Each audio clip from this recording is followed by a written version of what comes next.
Hello students, this is Nishanti from Pon Vidyashram. This video is part 3 on units and measurement. Hope you studied part 1 and part 2 videos. Okay students, let us start this video. Let us see the content of this video first.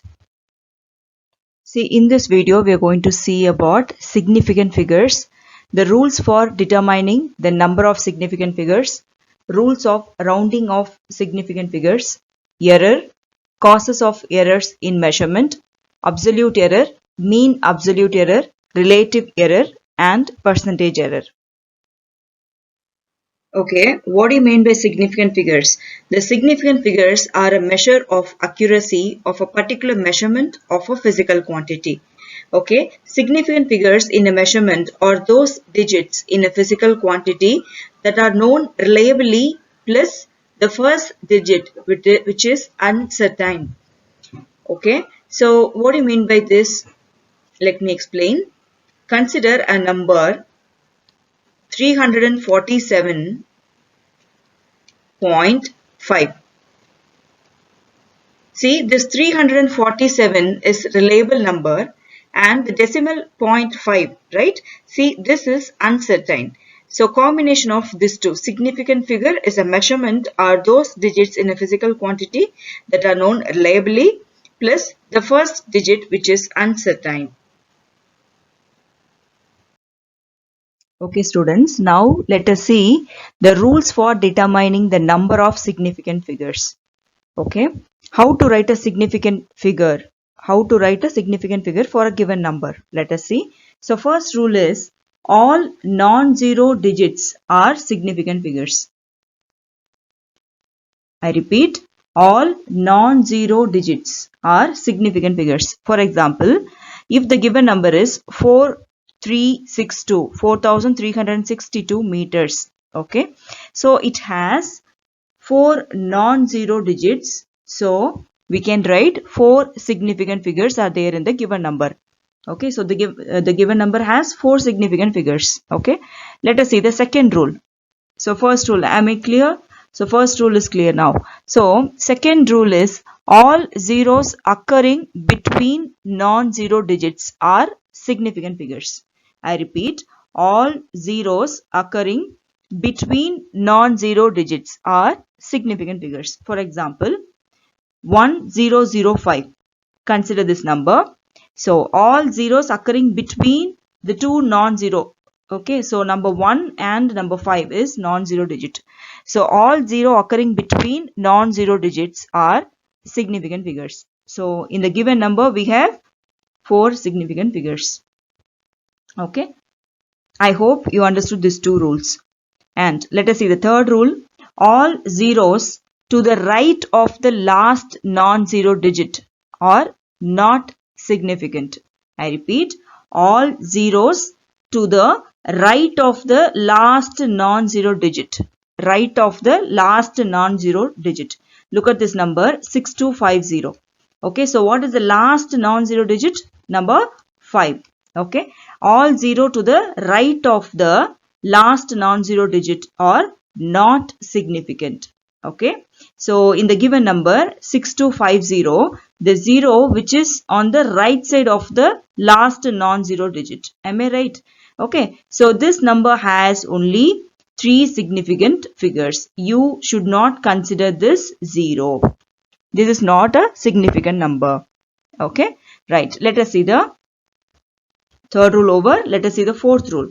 In a digit less than 1. In a digit less than 1, all zeros to the right of the decimal point. To the right of the decimal point. See, consider this number 0.00325. See, this number is less than 1. Okay, in a digit less than 1, all zeros to the right of the decimal point. See, this is your decimal point towards right side. All zeros to the right of the decimal point and to the left of the non-zero digit. See, these 3 are non-zero digit. So, the numbers, the zeros which is left side of the non-zero digit or not significant. I repeat this, in a digit less than 1, all zeros to the right of the decimal point and to the left of the non-zero digit are not significant. So these two zeros are not significant number. Okay, so the given number has only 3 significant figures. Am I clear this? Okay, and let us see the fifth rule. All zeros to the right of the non-zero digit in the decimal part are significant. All zeros to the right of a non-zero digit. See, consider this number 1.4750. Okay, all zeros to the right of the non-zero digit in the decimal part are significant. So, in this given number, we have 5 significant figures. Okay, let us see the rules again. First rule is all non-zero digits are significant. Second rule is all zeros occurring between non-zero digits are significant figures. Third rule, all zeros to the right of the last non-zero digit are not significant. Okay, whereas in decimal part it is significant. Okay, see these two rules, rule number 3 and rule number 5. Okay, all the zeros which is to the right of the last non-zero digit are not significant. Okay, whenever it is a whole number, the last zero is not significant. Whenever it is a decimal number, the last zero is a significant number. Okay, then fourth rule is in a digit less than 1, all zeros to the right of the decimal point and to the left of the non-zero digit are not significant. Okay, and the last rule, all zeros to the right of the non-zero digit in the decimal part are significant. Okay, now let's see the significant figures in algebraic operation. Okay, so in addition or subtraction, first we'll consider addition or subtraction. In addition or subtraction of the numerical values, the final result, okay, we are talking about the significant figure. Okay, the final result should retain the least decimal places as in the numerical value. Okay, so we'll see with an example. For example, if I1 is 4.326 meters, I2 is 1.50 meters. So look at the, how many decimal numbers, how many significant figures we have in the first value. In I1 we have 4 significant figures. In I2 we have 3 significant figures. Okay, so what is the least significant figure here? 3. So in the result we should maintain 3 significant figures. This is the point. Okay, so we have to add these two numbers, 4.326 plus 1.50, you will get 5.826 meters. See, the result has 4 significant numbers, but as per the rule we should maintain 3 significant number. So 5.83 meters. We are rounding off the number so that we can maintain 3 significant figure as per the rule. See, same as addition, subtraction, in multiplication or division also, we are going to maintain the least significant figure as the various numerical value. Okay, the final result should retain the least significant figure as the various numerical values. For example, if length is equal to 12.5 meters, breadth B is equal to 4.125 meters. So, how many significant figures are there in the length? Yes, 3. In breadth, we have 4 significant figures. Okay, so what is the least significant number while comparing this to 3? Correct? So, 3 is the least significant number. Then, what is the formula? Area. We are going to find area. Area equal to length into breadth. So multiply these two numbers, you will get 51.5625 meters squared. Okay. So as length has only three significant figures, area is equal to 51.6 meters squared. We are maintaining the least significant figure in the result. Okay students, now let's see rules of rounding off significant figures. The rules of rounding off significant figures. Generally we used to do, right? Okay, let us see. First rule. If the digit to be dropped is less than 5. If the digit to be dropped is less than 5, then the preceding digit is left unchanged. For example, 1.54 is rounded off to 1.5. Okay. See, consider this is your digit to be dropped. 1.54. This 4 is to be dropped. Okay. So, see this number. This is less than 5. Am I right? So, the preceding digit is left unchanged. There will not be any change in the preceding number. Okay. So, the round off value is 1.5. This is your first rule.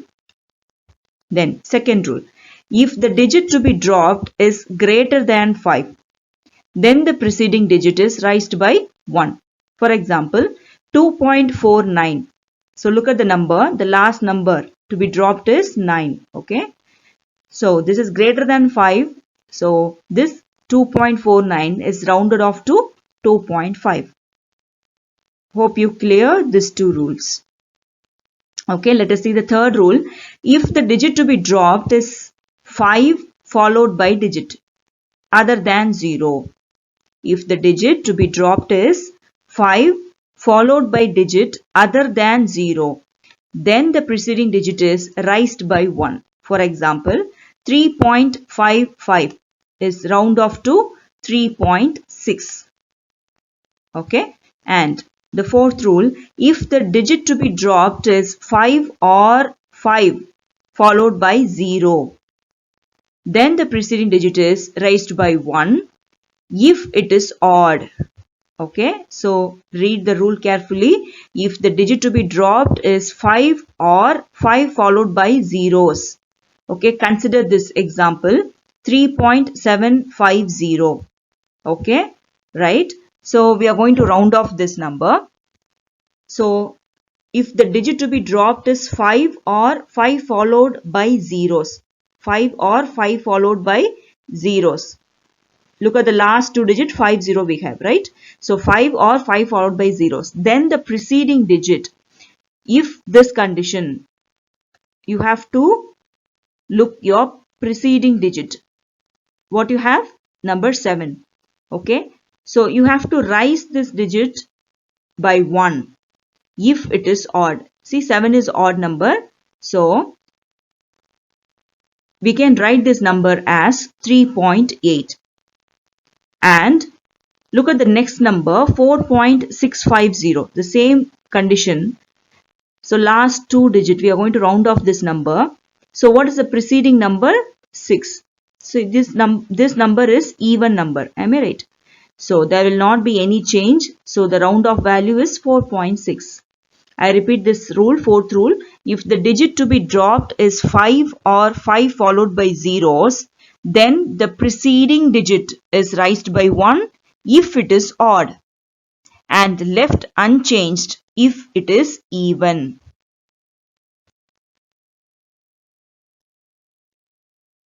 The measuring process is essentially a process of comparison. Okay. To measure any physical quantity, we compare it with the standard unit of that quantity. No measurement is perfect as the error involved in the process. It cannot be removed completely. So, the difference in the true value and the measured value of a quantity is called error of measurement.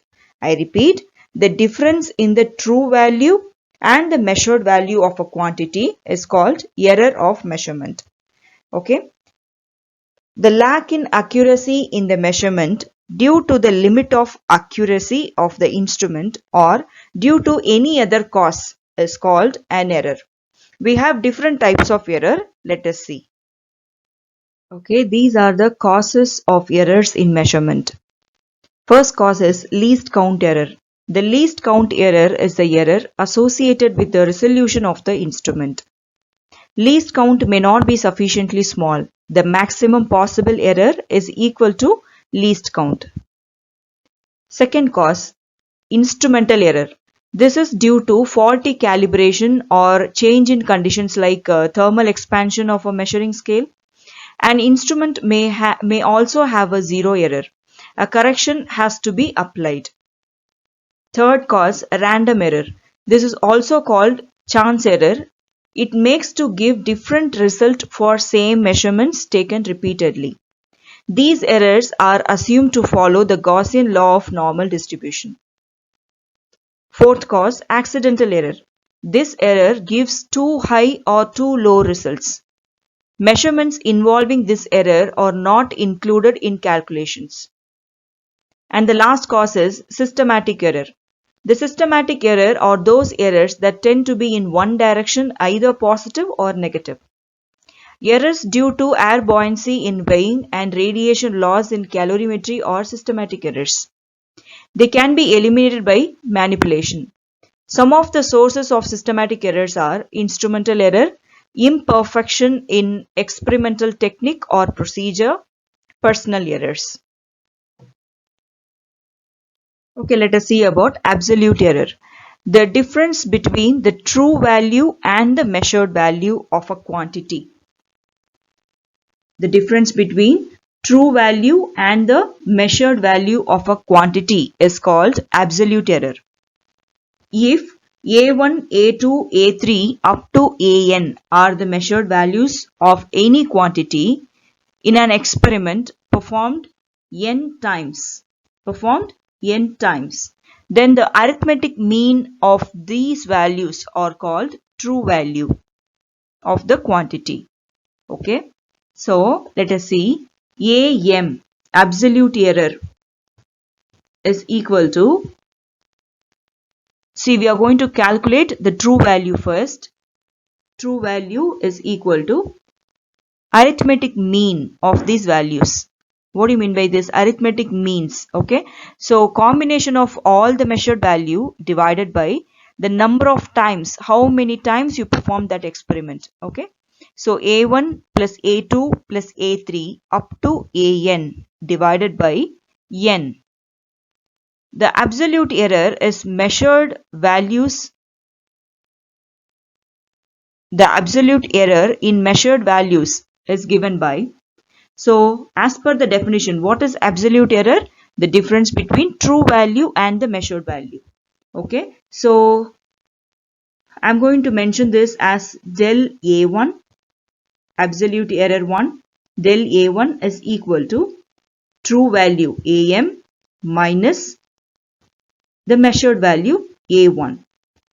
Okay. So, what is absolute error? Difference between true value and the measured value.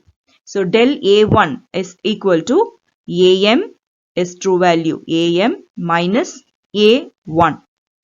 And similarly, for del A2, absolute error 2, AM minus, this is 2, AM minus A2, and it will go on like this.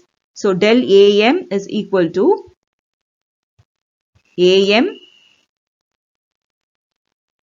minus AN, AM minus AN. The next error is mean absolute error. The arithmetic mean of the magnitude of absolute errors. Arithmetic mean of the magnitude of the absolute errors in all the measurement is called mean absolute errors. Okay. So, this is expressed as del A dash or del A bar is equal to, this is magnitude, modulus of, okay, why we are taking modulus means we can eliminate the negative values. Okay, so that is the purpose of taking magnitude. Okay, so magnitude of the absolute errors, del A1 plus modulus of del A2 plus up to modulus of del an divided by n. See, this is arithmetic mean. Okay. So I repeat, the arithmetic mean of the magnitude of the absolute errors.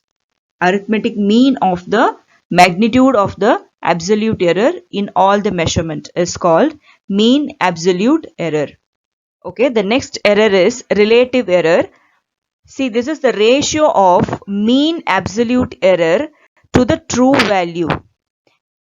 Ratio of mean absolute error del A dash divided by true value AM.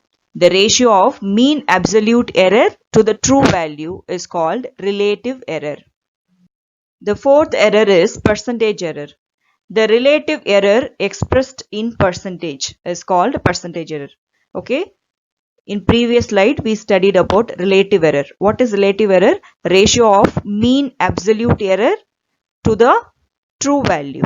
Okay. So if you express this relative error in terms of percentage, that is called percentage error.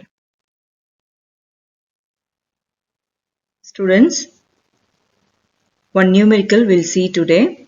In successive measurements, the reading of the period of oscillation of a simple pendulum were found to be 2.63, 2.56, 2.42, 2.71 and 2.80 seconds in an experiment. Calculate mean value of the period of oscillation, absolute error in each measurement, mean absolute error, relative error, percentage error, and express the result in proper form. Okay, this is your question. Okay, so first subdivision, mean period of oscillation. How to find mean value? So addition of all the value 2.63 plus 2.56 plus 2.42 plus 2.71 plus 2.80 divided by number of oscillation is 5. Okay, so your T bar is equal to 2.62 seconds. See, this is your mean period of oscillation. So first subdivision over. Second subdivision, absolute error in each measurement. How to find absolute error? See, absolute error is nothing but difference between the true value and the measured value. So true value, what we found? 2.62, right? Minus measured value. So what is the first measured value? Yes, 2.63 seconds. So difference between these two values is minus 0.01 second. So similarly, we should find for other values. So del T2 equal to 2.62 minus 2.56.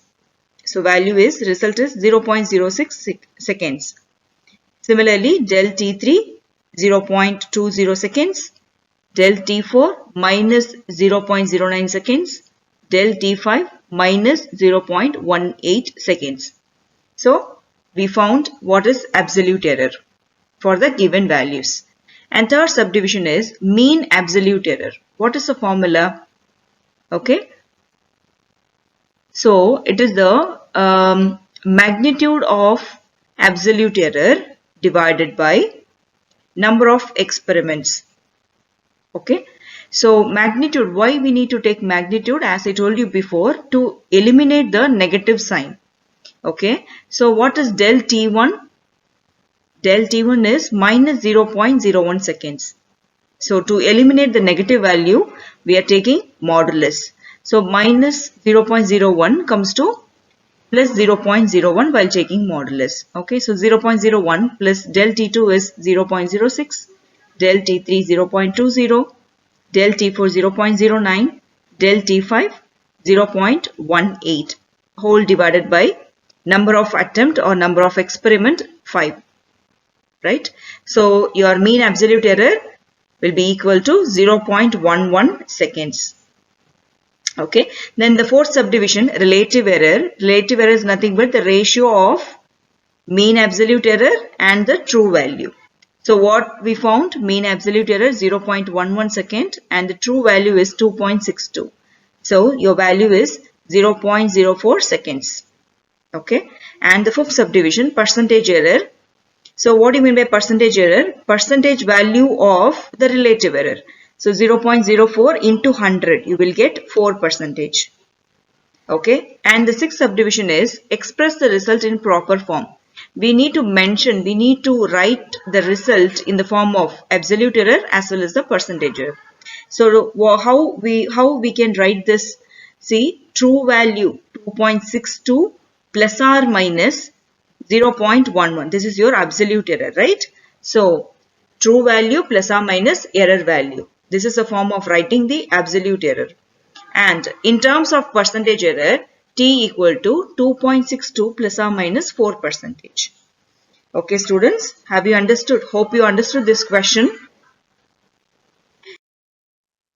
Students, in this session, we studied about significant figures and rules for determining significant figures and errors. Hope you understood today's session. Thank you.